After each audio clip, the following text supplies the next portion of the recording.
amené à atteindre la maturité. Parce que lorsque Jésus reviendra, il viendra chercher une église qui est sainte. Une église qui est constituée des gens qui ont atteint la maturité spirituelle. Alléluia, la vie de sanctification. Une église sainte, c'est une église qui est constituée des gens qui sont sanctifiés et qui mènent une vie de sanctification. Voilà pourquoi nous aussi, nous devons jouir des avantages spirituels célestes, des privilèges spirituels si nous sommes toujours au stade d'enfant. Bien-aimés dans le Seigneur, je bénis le Seigneur qui nous fait la grâce de pouvoir partager, écouter la parole de Dieu ce jour. Bien-aimés dans le Seigneur, je bénis le Seigneur qui nous fait la grâce de pouvoir partager, écouter la parole de Dieu ce jour. Et le message de ce jour a pour thème la stature parfaite de Christ.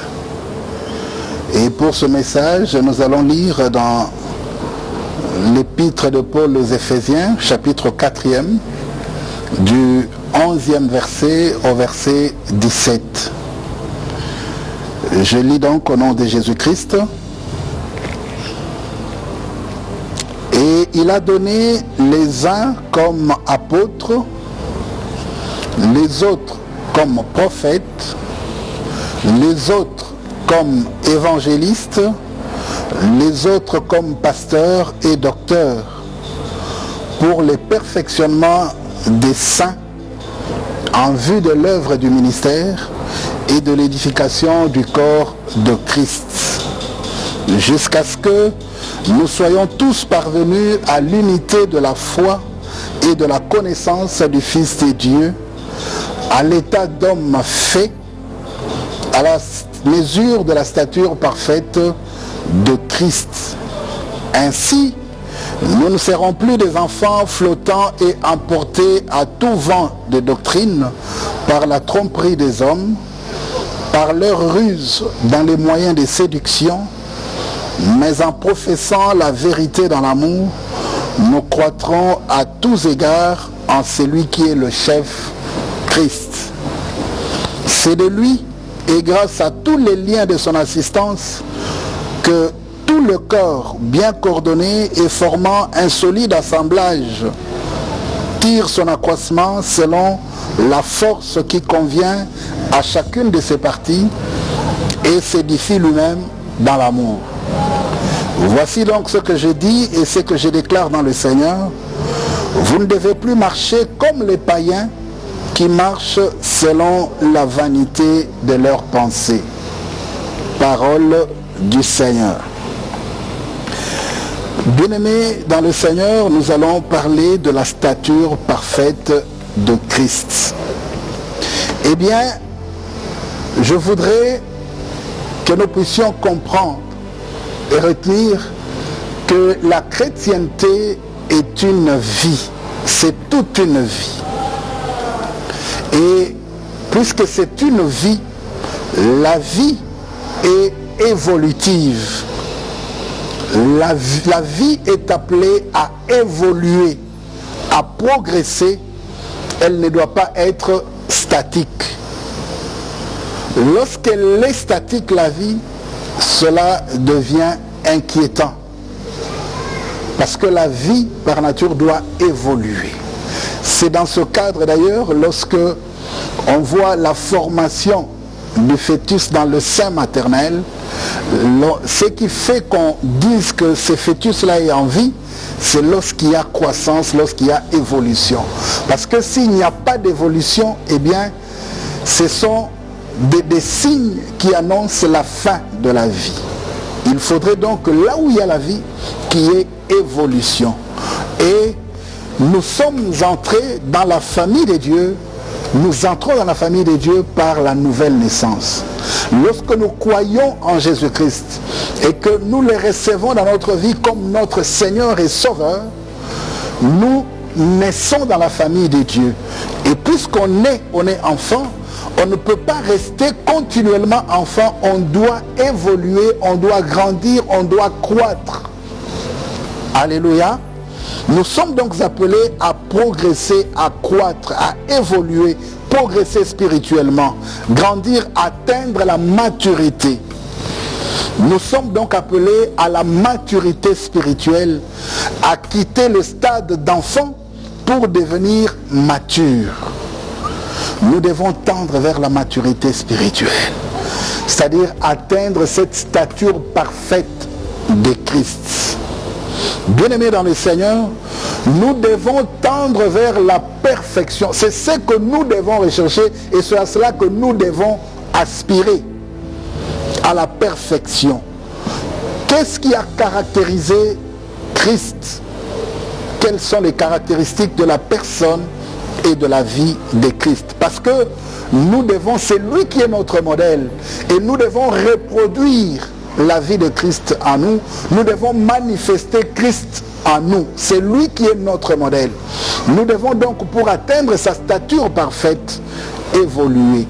Mais pour atteindre cette stature parfaite, il faut connaître les caractéristiques de sa vie. C'est ce que nous allons essayer de voir ce jour. Et pour ce jour, j'en ai retenu deux qui nous intéressent. La première caractéristique ou trait de caractéristique de sa vie, c'est la vie de sanctification. Donc la première chose dont je vais parler ce matin, c'est la vie de sanctification. La vie de Jésus était une vie de sanctification. Il était caractérisé par la sainteté. La Bible dit qu'il n'avait point commis de péché et il ne s'est point trouvé de fraude dans sa bouche. Nous pouvons voir cela dans 1 Pierre chapitre 2 verset 22. Il n'a point commis de péché et il ne s'est pas trouvé dans sa bouche de fraude. Alléluia. Bien-aimés dans le Seigneur, nous devons donc, parce que nous sommes appelés à reproduire la vie de Christ en nous, à manifester Christ en nous, que nous aussi, nous puissions manifester ou nous puissions reproduire la vie de sanctification. Alléluia. Voilà pourquoi dans la parole de Dieu, il est écrit ceci: nous devons être, soyons les imitateurs de Dieu. Soyons les imitateurs de Dieu. C'est dans Galates au chapitre 5. Nous allons voir. Éphésiens plutôt, chapitre 5, au premier verset, il est dit: devenez donc les imitateurs de Dieu comme des enfants bien-aimés et marchez dans l'amour à l'exemple de Christ qui nous a aimés et qui s'est livré lui-même à Dieu pour nous comme une offrande et un sacrifice de bonne odeur. Alléluia. Nous devenons donc les imitateurs de Dieu comme des enfants bien-aimés. Nous devons imiter Dieu. Nous devons aspirer à la sainteté. Nous devons marcher comme lui, comme a marché Christ. Devenez les imitateurs de Dieu comme des enfants bien-aimés et marchez dans l'amour à l'exemple de Christ. Donc notre exemple, c'est Christ lui-même. Voilà pourquoi je disais que nous devons reproduire ou manifester la vie de Christ en nous. Comme il a marché, comme nous aussi, nous sommes appelés à marcher. Parce que le Seigneur nous appelle à atteindre, à parvenir à la stature parfaite de Christ. Donc notre seul modèle, c'est Christ lui-même. Donc nous devons être comme lui. Voilà pourquoi l'apôtre Paul dit: soyez mes imitateurs comme moi je le suis de Christ. Donc on ne peut être imitateur d'une personne que lorsque cette personne-là imite aussi Christ. Lorsqu'il reproduit la vie de Christ. Bien aimé dans le Seigneur, c'est là où moi je dis, on ne peut pas suivre des gens qui vous disent: non, ne suivez pas ce que moi je fais, mais suivez ce que moi je dis. Ne vous laissez pas conduire par des gens. Nous ne devons pas accepter des choses de ce genre-là. Parce que l'exemple ou le modèle qui nous a été donné, c'est le modèle de Christ. Soyez mes imitateurs comme je le suis de Christ. Bien-aimés dans le Seigneur, dirigeant, un encadreur, un berger doit avoir pour modèle Christ. Et nous devons suivre ce modèle-là. Il n'a pas pour modèle Christ. Si sa vie ne correspond pas à la vie de Christ, eh bien nous ne pouvons pas le suivre. Bien aimé dans le Seigneur, nous ne devons pas trouver d'excuses pour dire que non, voilà, suivez ce que moi je vous dis, ne suivez pas ce que moi je fais. Imitateur comme je le suis moi-même de Christ. Alléluia. Bien aimé dans le Seigneur, le seul modèle à suivre et à reproduire, c'est donc Christ. C'est lui notre modèle à nous tous. Ne nous laissons pas emporter par la tromperie des hommes. Non. Par leur ruse dans le moyen de séduction. Non. Bien-aimés dans le Seigneur, nous devons savoir examiner les choses. Nous devons savoir apprécier les choses. Nous devons avoir le discernement. Bien-aimés, qui devons-nous suivre? C'est lui notre seul et unique modèle. Voilà pourquoi l'apôtre Paul a insisté: soyez mes imitateurs comme je le suis moi-même de Christ. Bien-aimés dans le Seigneur, il est dit dans Éphésiens chapitre 4, versets 17 à 18, voici donc ce que je dis et ce que je déclare dans le Seigneur. Vous ne devez plus marcher comme des païens qui marchent selon la vanité de leurs pensées. Ils ont l'intelligence obscurcie. Ils sont étrangers à la vie de Dieu à cause de l'ignorance qui est en eux, à cause de l'endurcissement de leur cœur. Alléluia. Voici donc ce que j'ai dit, ce que je déclare dans le Seigneur. Vous ne devez plus marcher comme les païens qui marchent selon la vanité de leurs pensées. Bien-aimés, les païens sont conduits par leurs pensées. Mais celui qui est un enfant de Dieu est conduit par l'Esprit de Dieu. Nous ne devons pas marcher comme les païens, parce qu'eux ne peuvent pas reproduire la vie de Christ. Ils sont étrangers à la vie de Dieu. Si tu es réellement enfant de Dieu, bien-aimé dans le Seigneur, tu ne peux pas marcher comme les païens. Voilà pourquoi, pour un païen, ce qu'il fait, ce qui est anormal, il trouve ça normal. Parce qu'ils ont l'intelligence obscurcie. Ce qui n'est pas normal, ils considèrent cela comme étant normal. Voilà pourquoi nous voyons aujourd'hui ce qui se passe à travers le monde. Vous allez voir des gens qui pensent et qui disent tout haut, qui soutiennent le fait qu'il faut que l'homme puisse avoir des relations avec un autre homme. L'homosexualité. Ils ont l'intelligence obscurcie. Mais un enfant de Dieu ne doit pas accepter ce genre de choses. Bien-aimés dans le Seigneur, nous sommes appelés à parvenir à la mesure de la stature parfaite de Christ. Donc, la perfection, nous devons tendre vers la perfection. Cela nous oblige à pouvoir renouveler notre intelligence, à ne pas voir les choses comme tout le monde le voit, comme les païens le voient. Mais nous devons voir les choses comme Dieu le voit. Alléluia. Bien-aimés dans le Seigneur, nous devons quitter donc le stade d'enfant pour devenir mature. Amen, amen. Et Jésus a donné des hommes pour cela. Voilà pourquoi dans le texte que nous avons lu, il est écrit: il a donné les uns comme apôtres, les autres comme prophètes, les autres comme évangélistes, les autres comme pasteurs et docteurs, pour le perfectionnement des saints, en vue de l'œuvre du ministère et de l'édification du corps de Christ. Il a donné des hommes. Ces hommes-là, ce sont des serviteurs, c'est ce qu'on appelle des serviteurs de Dieu. Et les serviteurs de Dieu doivent jouer le rôle d'amener le peuple de Dieu à la perfection. Ils doivent conduire le peuple de Dieu, les enfants de Dieu, à se perfectionner. C'est ça le travail et c'est ça le rôle de l'Église. Ils doivent amener l'Église à se perfectionner, à atteindre la maturité. Parce que lorsque Jésus reviendra, il viendra chercher une Église qui est sainte. Une Église qui est transformée, accomplie. Une Église sainte, pure, sainte, sans tache. Une Église accomplie, c'est une Église qui est constituée des gens qui ont atteint la maturité spirituelle. Alléluia, la vie de sanctification. Une Église sainte, c'est une église qui est constituée des gens qui sont sanctifiés et qui mènent une vie de sanctification. Voilà pourquoi nous aussi, nous devons reproduire cette vie-là. Nous devons marcher et vivre dans la sanctification. Bien-aimés dans le Seigneur, la stature parfaite de Christ nous oblige, nous, chrétiens, enfants de Dieu, à pouvoir mener une vie de sanctification. Alléluia. Bien-aimés dans le Seigneur, laissez-moi vous dire encore une chose. Nous ne pouvons pas, en tant qu'enfants de Dieu, jouir des avantages spirituels célestes, des privilèges spirituels, si nous sommes toujours au stade d'enfant. Nous devons évoluer, nous devons croître, nous devons grandir pour pouvoir jouir des avantages spirituels, des privilèges spirituels. Parce qu'il est écrit dans la parole de Dieu, dans Romains 8, chapitre 16 à 17.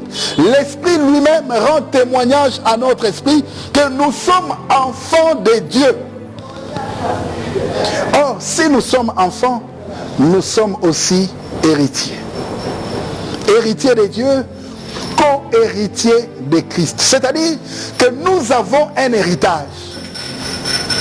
Nous avons un héritage de la part de Dieu. Nous sommes, l'Esprit lui-même rend témoignage à notre esprit que nous sommes enfants de Dieu. Or, si nous sommes enfants, nous sommes aussi héritiers. Héritiers de Dieu. Co-héritiers de Christ. Alléluia. Si nous sommes héritiers de Dieu, donc nous avons un héritage, droit à un héritage. Nous avons droit à un héritage. Mon frère, ma soeur, tu as droit à un héritage. Si tu es enfant de Dieu, tu as droit à un héritage, et l'héritage venant de la part de Dieu. Si on est enfant, on a droit à l'héritage. Or, la Bible nous dit, dans Galates au chapitre 4, versets 1 à 2, la Bible dit, or, aussi longtemps que l'héritier est enfant, je dis qu'il ne diffère en rien d'un esclave, quoi qu'il soit le maître de tout. Amen, amen. Donc, aussi longtemps qu'un héritier est enfant, il ne diffère en rien d'un esclave, quoi qu'il soit le maître de tout. Donc, tant que tu es enfant, un enfant n'est pas différent d'un esclave. Bien-aimé dans le Seigneur, il est héritier, oui. Il a droit à l'héritage. Il a des biens. Mais il ne sait pas jouir de ses biens tant qu'il est encore enfant. Donc il est considéré, il n'est pas différent d'un esclave. Mais lorsqu'il va grandir, lorsqu'il aura atteint la maturité, c'est en ce moment-là qu'on va voir la différence entre un enfant et celui qui est esclave. Voilà pourquoi je dis que tu ne vas jouir de l'héritage que Dieu t'a donné, des privilèges que lorsque tu vas croître spirituellement, lorsque tu auras atteint la maturité. Laisse-moi te dire, mon frère, ma soeur, il y a des choses que Dieu a disposées pour toi. Il y a des choses que Dieu a gardées pour toi. Il y a des choses que Dieu a mises à ta disposition. Mais ces choses-là, tu ne peux en jouir que lorsque tu vas croître. Lorsque tu vas grandir, lorsque tu auras atteint la maturité. Laisse-moi te dire que des choses de valeur, on ne les donne pas à un enfant. Parce qu'un enfant, il ne saura jamais gérer, garder ce qu'on lui donne. Alléluia. Un enfant, il ne va pas comprendre, saisir la valeur des biens qu'on met à sa disposition. Voilà pourquoi on ne donne pas les choses de valeur aux enfants. L'héritage pour nous, c'est à notre disposition, c'est pour nous. Mais tant que nous allons rester enfants, il ne sera pas possible pour nous de jouir de ce que Dieu a réservé pour nous. Voilà pourquoi j'aimerais t'exhorter ce matin et t'amener à comprendre que tu dois croître spirituellement. Tu dois chercher à atteindre la maturité. Tu dois évoluer pour atteindre la mesure parfaite de Christ. Alléluia. Parce que lorsque tu auras quitté le stade d'enfant pour devenir mature, c'est alors et alors seulement que tu pourras jouir de tous les biens que Dieu a mis à ta disposition. Parce que ces biens existent. Les biens dont tu as besoin, que tu cherches, Dieu sait que tu en as besoin. Et il les a gardés pour toi, mais ces biens-là attendent que tu grandisses. Aussi longtemps que tu ne vas pas grandir, ça sera difficile pour toi de jouir de ce qui est à toi. Et pourtant, tu n'es pas un esclave. Toi, tu es fils, tu es un enfant, mais il te faut grandir. Tu dois quitter le stade d'enfant pour atteindre la maturité. Lorsque tu vas atteindre la maturité, c'est alors que tu vas jouir de ce que Dieu a mis à ta disposition. Il faut atteindre la maturité pour jouir de ton héritage. Alléluia. Amen, amen. Bien-aimés dans le Seigneur, la maturité spirituelle passe par la croissance dans la sainteté. Il faut grandir dans la sainteté, il faut une vie de sanctification. Il faut croître et évoluer sur ce plan-là. Voilà pourquoi la Bible nous dit,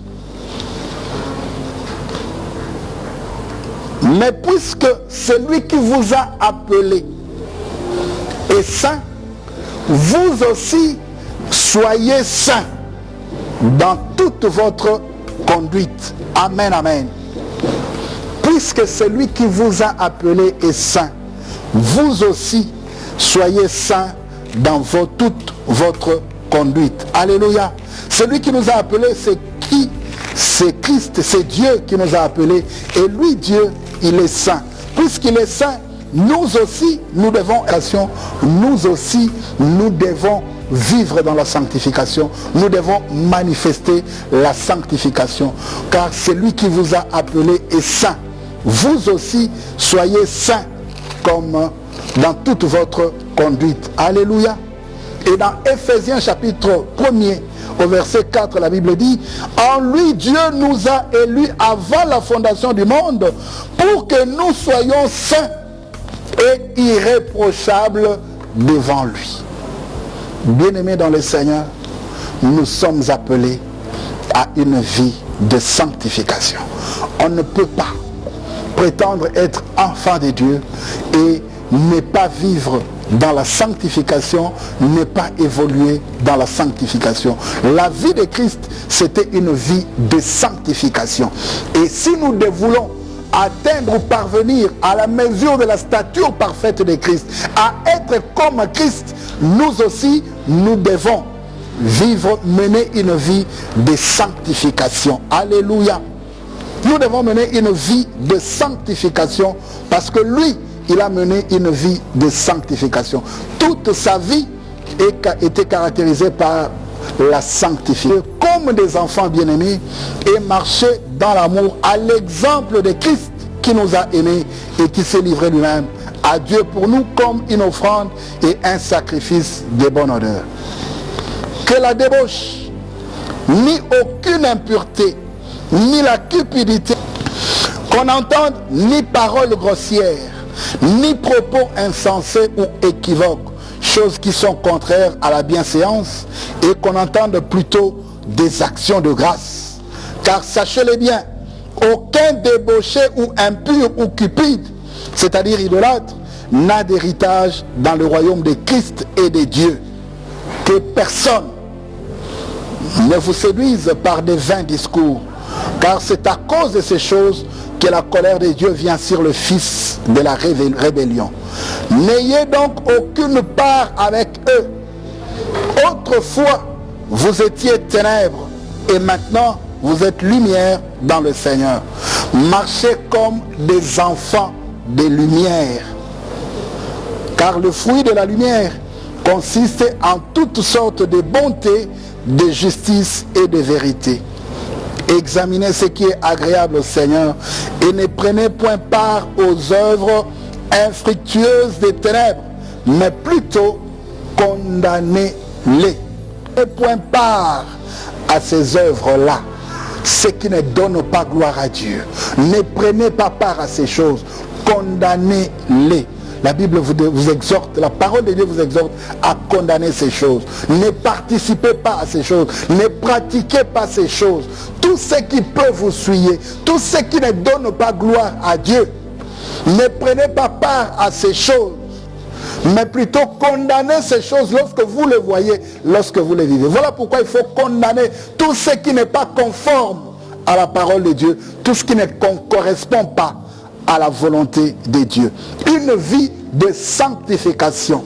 Bien-aimés dans le Seigneur, la stature parfaite de Christ nous exige, nous appelle à pouvoir manifester une vie de sanctification. Le style de sa vie, c'est une vie de foi. Alléluia.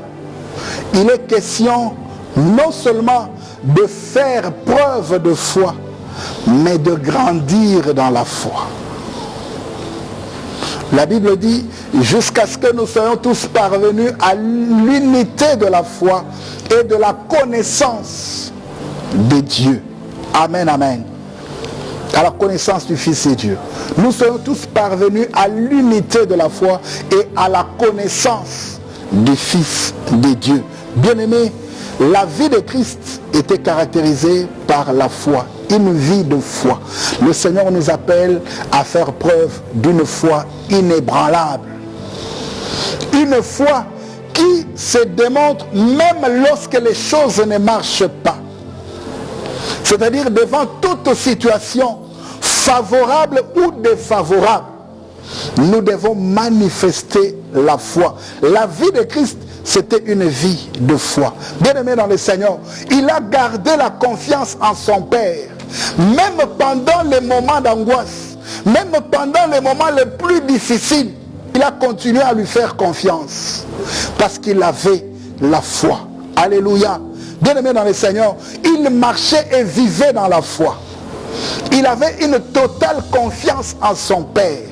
Bien-aimé dans le Seigneur, pour atteindre la stature parfaite de Christ, nous devons atteindre une dimension élevée dans la foi. Nous devons évoluer dans notre foi. Nous devons grandir dans la foi. Nous devons avoir une foi inébranlable. Nous ne pouvons pas avoir la foi seulement lorsque les choses marchent. Mais même lorsque les choses ne marchent pas, même lorsque nous sommes en difficulté, lorsque nous sommes devant des situations compliquées, c'est là que nous devons manifester notre foi. Même devant des situations défavorables, il faut garder la foi. Bien-aimés dans le Seigneur, voilà ce à quoi nous devons tendre. Nous devons tendre vers cela si nous devons grandir, croître, atteindre la stature parfaite. Bien-aimés, le modèle de Christ, la vie de Christ que nous devons reproduire nous exige d'avoir une foi inébranlable. Pas une foi qui oscille, une foi qui n'est foi que lorsque ça va. Mais lorsque ça ne va pas, c'est toute la foi qui tombe. Non, il faut avoir une foi ferme. Bien-aimé dans le Seigneur, un enfant, celui qui n'a pas une foi ferme est encore au stade d'enfant. Parce que celui qui est encore enfant, il peut être emporté, traîné par-ci, par-là. Mais celui qui a déjà atteint la maturité, bien-aimé, il ne peut pas être emporté par tout vent de doctrine. Il ne peut pas avoir une foi qui oscille. Même lorsque ça ne va pas, lui continuer à faire confiance en Dieu. Voilà pourquoi j'ai aimé l'histoire de cette femme-là qui avait perdu son enfant, dont l'enfant était mort, l'unique enfant qu'il avait et qu'elle avait obtenu lorsque, par l'entremise de l'homme de Marie, pour lui annoncer qu'il allait voir l'homme de Dieu. Son mari lui dit, mais ce n'est pas la nouvelle lune, qu'est-ce que tu vas faire? Pourquoi tu vas vers l'homme de Dieu? Il dit, tout va bien. Tout va bien, mais il avait un cadavre à la maison. Tout va bien, mais il venait de perdre l'unique enfant qu'il avait. Alléluia. Amen, amen. Mais il dit tout va bien. Il va vers l'homme de Dieu. Voilà que le serviteur de l'homme de Dieu vient devant lui. Il vient le voir. Il dit tout va bien. Mais moi je vais arriver vers l'homme de Dieu. Je vais arriver là où se trouve l'homme de Dieu. Alléluia. Amen, amen. Voilà quelqu'un qui a déjà atteint la maturité spirituelle. Il garde sa foi ferme. Tu vas te mettre à courir derrière les miracles. Non, parce qu'on m'a dit que là-bas, il y a des miracles. Ici, il y a ceci, tu vas là-bas. Et non, ici, je n'ai pas vu, donc je dois aller de l'autre côté. Bien-aimé dans le Seigneur, c'est parce que tu n'as pas encore atteint la maturité spirituelle. Celui qui a atteint la maturité spirituelle, il reste confiant. Il est stable dans sa vie et même dans sa foi. Il continue à faire confiance en Dieu parce qu'il sait que celui qui a fait la promesse est fidèle. Quand Dieu t'a promis quelque chose, bien-aimé dans le Seigneur, il ne panique pas. Il reste stable. il continue à faire confiance en Dieu parce qu'il sait que celui qui a parlé n'est pas un homme pour mentir, ni fils d'un homme pour se repentir. Ce qu'il a dit, il le réalisera. Il le réalisera certainement. Alléluia. Bien-aimé dans le Seigneur, il faut faire disparaître ce qui est de l'enfant. Dans 1 Corinthiens chapitre 13, au verset 11, la Bible nous dit ceci. Lorsque j'étais enfant, j'ai parlé comme un enfant. J'ai pensé comme un enfant. J'ai raisonné comme un enfant. Lorsque je suis devenu homme, j'ai fait disparaître ce qui était de l'enfant. Alléluia. De parler comme un enfant. Mais lorsque je suis devenu homme, j'ai fait disparaître ce qui était de l'enfant. Bien-aimé dans le Seigneur, il est question de faire disparaître ce qui est de l'enfant. Ne reste pas éternellement un enfant spirituel, mais il faut grandir.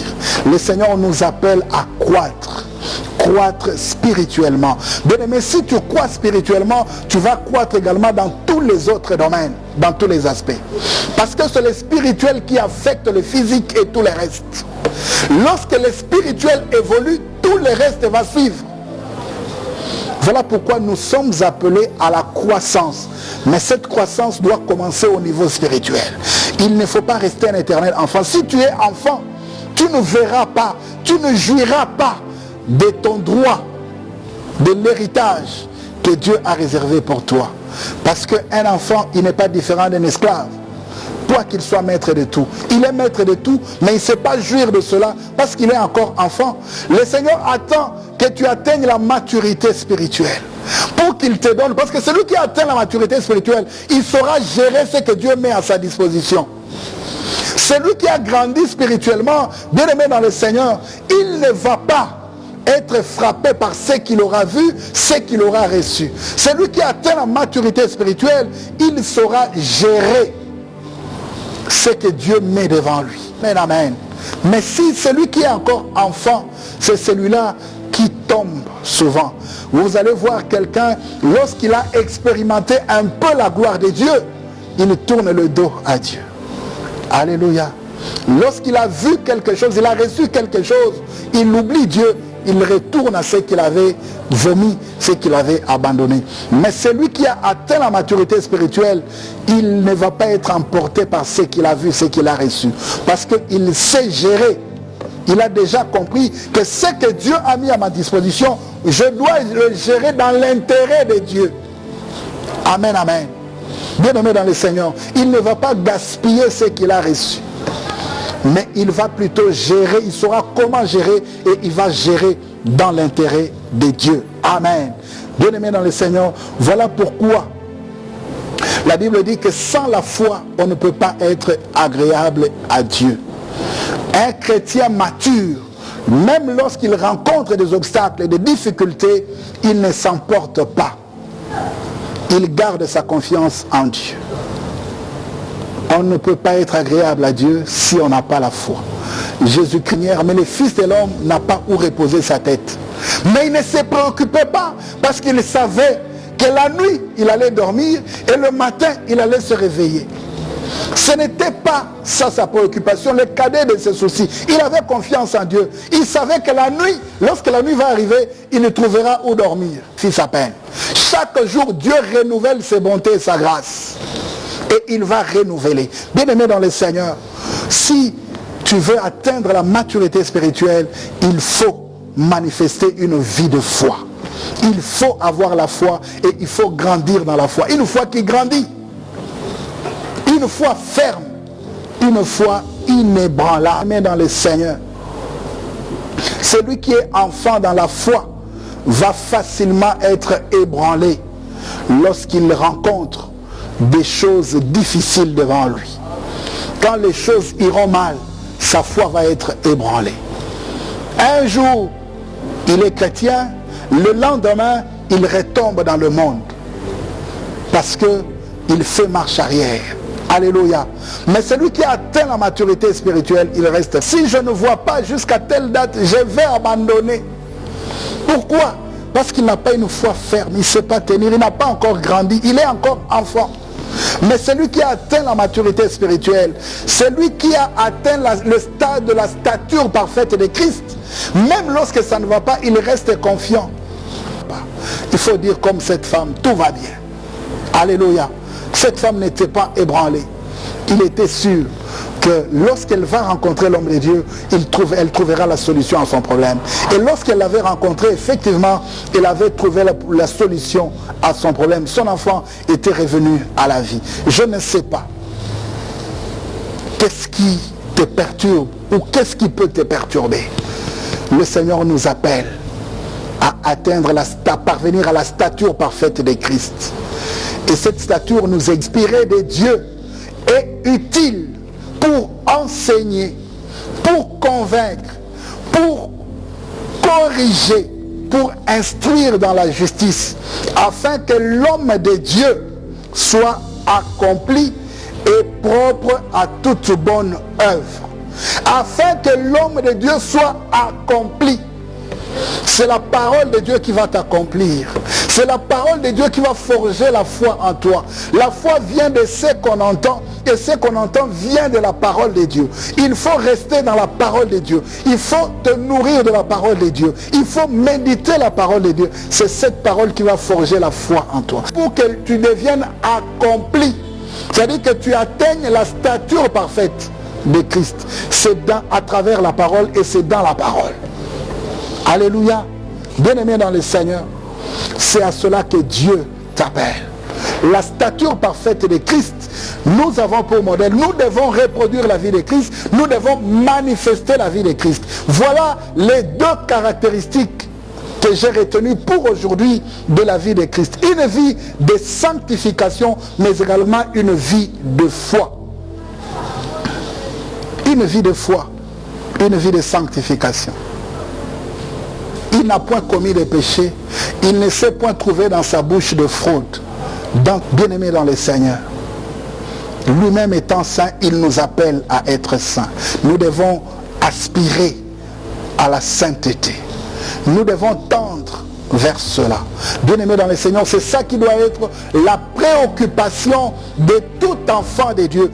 Tout celui qui se dit enfant de Dieu, il doit fournir chaque jour des efforts pour manifester une vie de sanctification.